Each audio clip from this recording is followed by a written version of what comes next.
Hey, what's up, everybody? Today, we're going to be seeing the top 10 weirdest animal skeletons, animated for your child's supervision, of course. Let's hop right into it.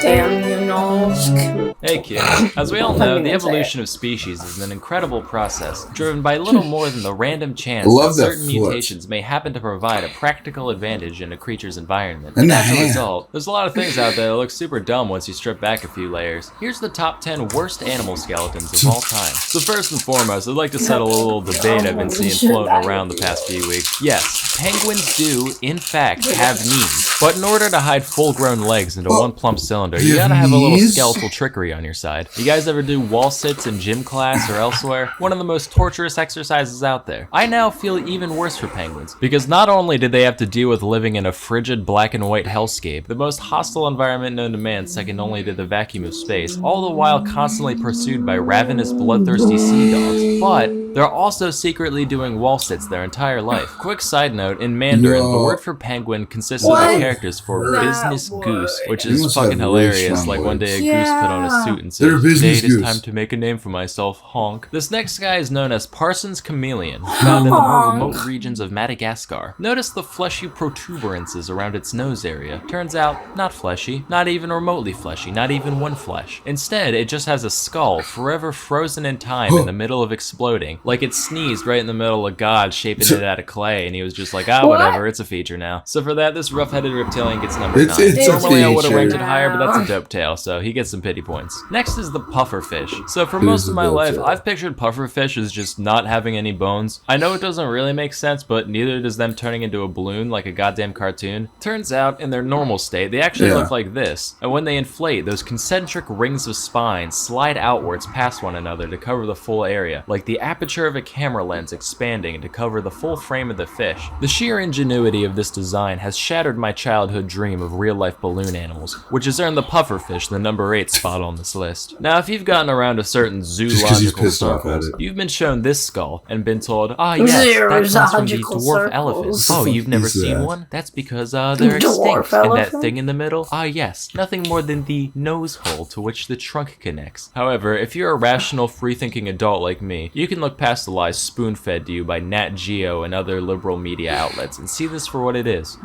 A cyclops. Next is the orca, otherwise known as the killer whale, the panda torpedo, or the SeaWorld slave. Its skeleton is fairly normal at first glance, but check out this little thing under here. That little bony blip is actually all that remains of the legs and pelvis of the orca from when it evolved from land mammals. Personally, I think that's highly disrespectful to their ancestors. Like, they could have taken the seal route and used those legs for good in the water, but instead these sea cowards said, no thanks, we're gonna undo all that evolution and just be bigger, smarter, warmer fish again. But hey, we'll keep this little piece of nothing just to remember you guys by. Truthfully, I could have chosen almost any cetacean to pick on for this, but the orca's face also reminds me of SCP-682, which is the most OP overrated shit out there, so he gets the number 6 spot. Moving on, now bear with me here. In every other mammal on Earth, the canine teeth point downward from the gum to the mouth.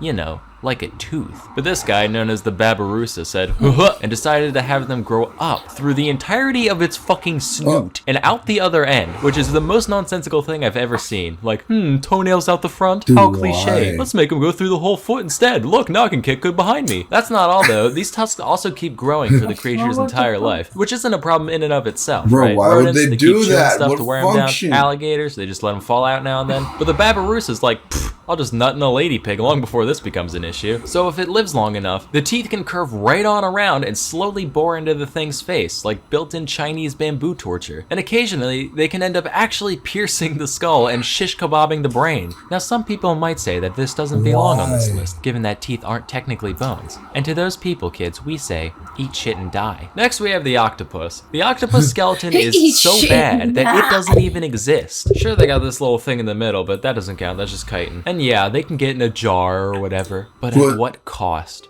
At the animal picnics, the crowd shouts, "Bleh, shun the spineless freak." And at the animal wheelbarrow races, with nothing to grab hold of, the cephalopod holds a solitary vigil at the starting line. And lo, the octopus wins naught but a participant medal at the Grand Prix and the number 4 spot on this list. Moving on, here's the skeleton of a fruit bat. Now, not a big deal to us regular folk, but imagine if humans had no context of bats and they dug this thing up. Like, class, archaeologists have recently found these fossilized remains, and using modern technology, we can see exactly what it would have looked like back when it was alive. This abominable creature is known only to scientists as Finger Boy, and is theorized to have fed upon fruit, insects, and the dreams of orphans, which it would siphon out from the ears of the errant little waifs whilst they slumbered. By the way, if you Google image bat skeleton, like more than half of them have the ears built in, just like, I feel the extraordinarily bat-like wings and figure of our decoration are much too subtle for our consumers. Better slap these on. At number 2, we have the anteater. From its oboe-like skull to its gorilla fist and hands, one can only wonder who let this creature exist. Damn, fun fact, if you take the anteater's skull and blow into its nose, it plays a beautiful song recounting the animal's entire life, and then security escorts you out of the museum. Looking at this, I can only pose the question asked for generations long before my own. That being, why the long face? Before we get to the number 1 spot, here's a few honorable mentions. The wolf eel. The ostrich. This human-cat hybrid found on a tabloid site. And of course, the mermaid. So at our number 1 spot, we have this creature. That's supposed to be a mirror. I know most of you can't see yourself in it on account of your filthy Dorito smeared screen, so just take my word for it. So what's wrong with humans, you ask? Well, a lot of things, but for now let's stick to the skeleton. First off, these bones right here, these are known as the metatarsals. All part of the foot, right? No, that's a bunch of primate propaganda. In most other groups of land mammals, what we'd consider our ankles is actually the quote-unquote knee of the animal. Thanks a lot, walking upright. Also, it's estimated that around 80% of people will experience chronic back pain at some point in their life. Thanks a lot, walking upright. Lastly, probably something you've heard about at some point, our skull to pelvis ratio. For most animals, giving birth, not a big deal. Small heads, wide hips, mazel tov. But check out the big brain on Brett. Throws a real monkey wrench in the works there. For a while it led to some problems till those extra brains figured out how to work around it. So I guess you win this round, humans. But that doesn't stop you from also winning the number 1 spot on the worst skeletons of all time. Alright guys. It's gonna be everything for today. Peace out. Peace.